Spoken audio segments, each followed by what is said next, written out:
Imagine a world where a paper cut is a death sentence.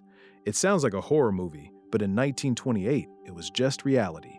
If you got a scratch, an ear infection, or a sore throat, there were no magic pills. You just prayed your immune system was stronger than the bacteria. Doctors were basically spectators to death. Millions died every year from things we now treat with a $10 prescription from CVS. But the world was about to change, and it wasn't because of a genius plan. It was because of a mistake. Meet Alexander Fleming. He was a brilliant researcher at St. Mary's Hospital, but he had one flaw. He was notoriously messy.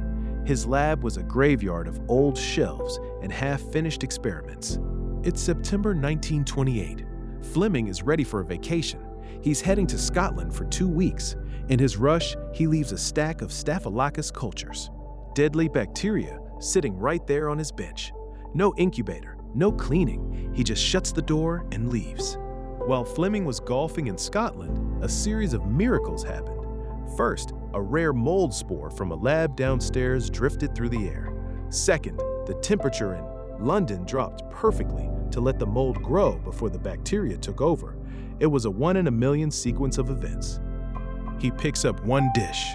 Most people would have thrown it away, but Fleming noticed a halo. Around the mold, the bacteria hadn't just stopped growing, they had dissolved. He didn't scream eureka.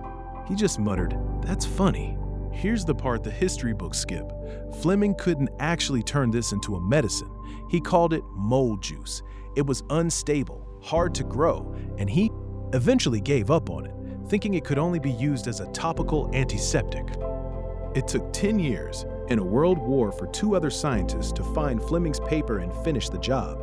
They had to grow the mold in thousands of bedpans and milk jugs just to get enough to save one person. When they finally succeeded, they had to smuggle the mold to America in their coat pockets to keep it away from the Nazis. By D-Day in 1944, the US was churning out 2.3 million doses a month. For the first time in human history, we had won a war against germs. Fleming went from a messy researcher to a Nobel Prize winner. He once said, "Nature meddled, and I just happened to find it." So the next time you feel guilty about not doing the dishes, just remember, that mess might just save the world. But seriously, go wash your hands.